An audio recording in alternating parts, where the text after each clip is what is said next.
El pasado que vuelve, en medio del partido de Argentina, de los festejos, llegó la noticia rápidamente a todos. Se había escapado Carmona. Todos decían, ¿cómo? ¿De dónde? Nadie entendía nada.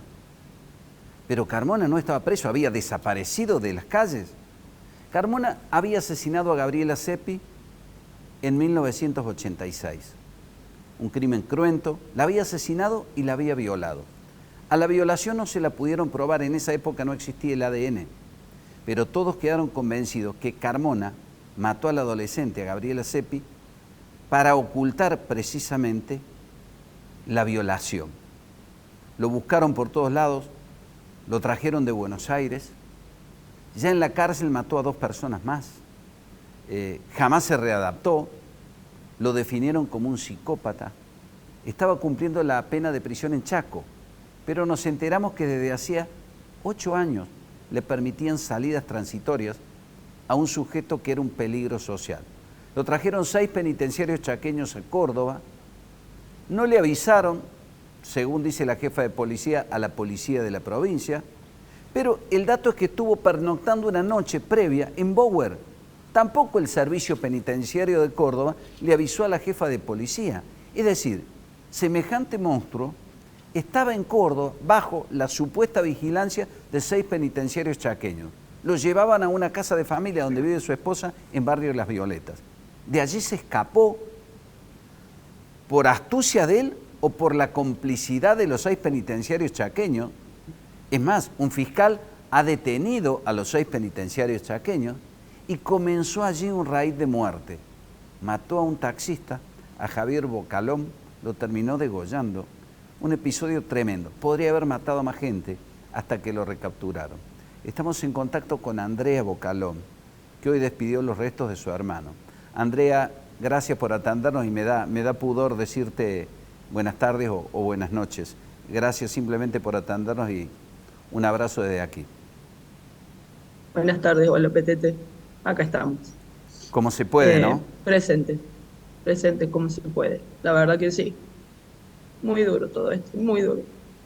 Increíble, increíble que nos haya pasado esto, casi como una película de terror, la verdad. La verdad que sí, escuchaba tus palabras previas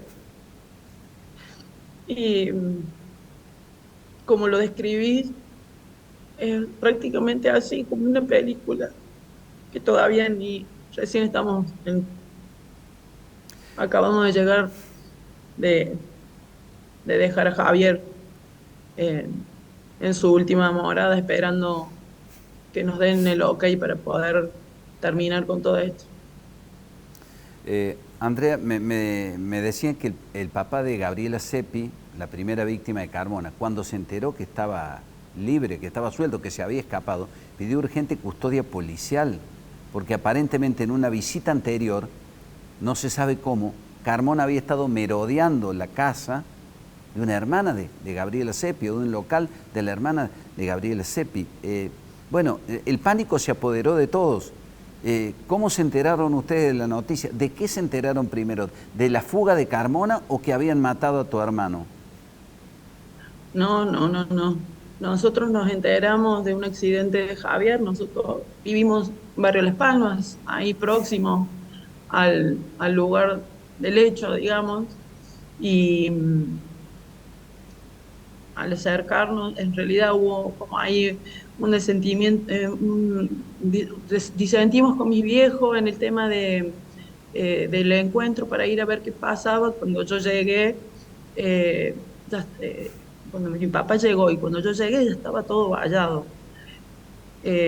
Nunca vimos que Javier estaba todavía ahí, pero a mí lo primero que se me ocurrió pensar era que él había colisionado, antes de llegar, que él había colisionado con un auto, que había tenido un accidente, eh, como, como cualquier otro accidente que podría haber pasado, o como siempre les ha pasado muchas veces en esto que es el laburo del taxi, ¿no?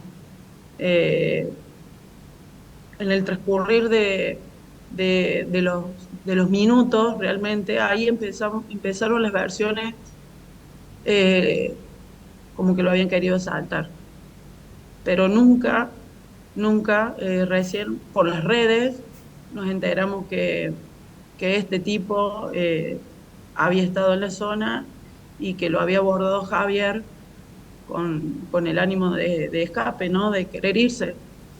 Eh, bueno, más todo lo que después uno se va enterando, ¿no? Con el transcurrir de las horas. Pero te digo sinceramente, nunca me imaginé que Javier iba a ser protagonista de esto, jamás. Eh, Después se confirmó lamentablemente, porque no murió en un accidente mientras Carmona le exigía que lo llevara a algún lado, sino que Carmona lo había matado arriba del auto a tu hermano. Tal cual. Tengo muchos detalles para, para dar. Tengo muchas ganas de decirle para que realmente sepan a quienes estaban custodiando, entre comillas, para ir a visitar a su novia. Pero eh, Javier fue abordado desde el lado del conductor. Desde un principio lo apuñaló en el cuello y lo hizo correr. Lo hizo correr para el costado del acompañante, y mientras lo iba amenazando, le iba acuchillando en las piernas. Eh, Nada, en ese momento eh, tuvo unas puñaladas, 4 puñaladas más en el pecho, que son no fue la mortal, porque la mortal fue una en el cuello, que fue la que le dio el paro cardíaco. Pero viendo las imágenes, eh, creo que me imagino que el último momento de él fue querer hacer algo, por eso el auto se desvía. Yo creo que algún volantazo Javier ha pegado, eh, era el último recurso que debe haber tenido, porque no creo que este sanguinario eh, haya querido chocar el auto a propósito, ¿viste?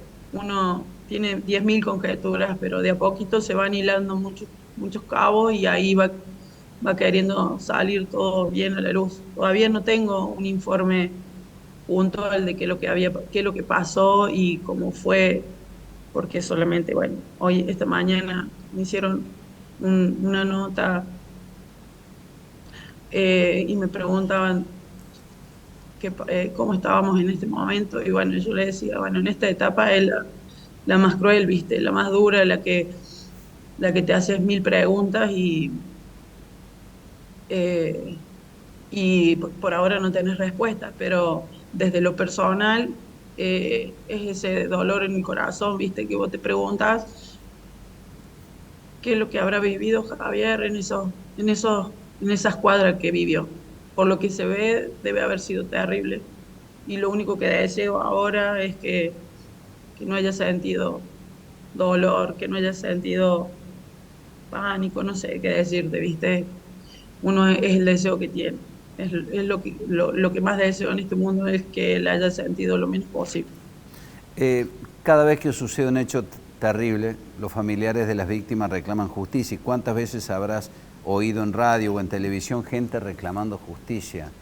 Probablemente hoy, que se haga justicia, tal vez logra enmendar una mínima parte del dolor que sienten, pero aquí, al margen de volver a condenar a Carmona, cosa que es un hecho, lo que nos preguntamos todos, y ustedes se deben estar preguntando, ¿quiénes fueron los responsables para que sucediera esto, no?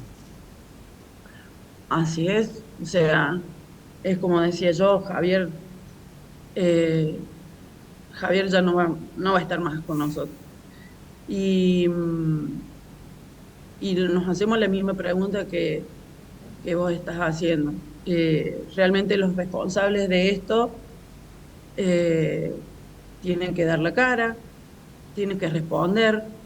Yo no sé realmente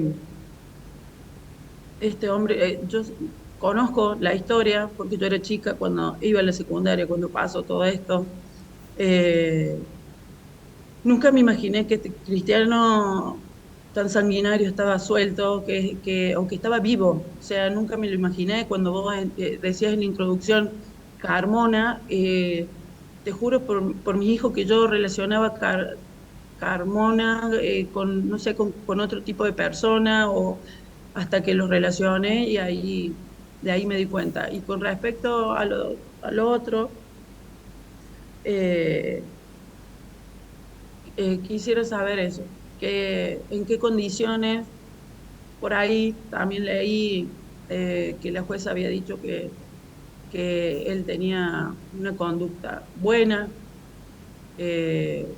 No entiendo tampoco cuál es el promedio de ser de tener una conducta buena en el régimen carcelario, ¿no? O sea, puede ser regular, buena, mala, excelente, muy excelente, pero bueno, la verdad que hasta ahora no hemos tenido ningún tipo de respuesta, te soy sincera, todo lo que sabemos lo sabemos por parte de ustedes, de la prensa. eh, de todo esto es muy reciente y la fiscalía, y quiero confiar en eso, prometió ahora en las próximas horas comunicarse con nosotros para ver cómo seguía todo esto. Andrea, gracias por atendernos en un momento tan difícil. Estamos a disposición de ustedes y nos comprometemos, al menos de nuestra parte o de mi parte, a no olvidar esta cuestión y de seguir con el tema, porque aquí es responsable. Un abrazo, un abrazo a la familia. Muchísimas gracias. Buenas tardes. Gracias, buenas tardes.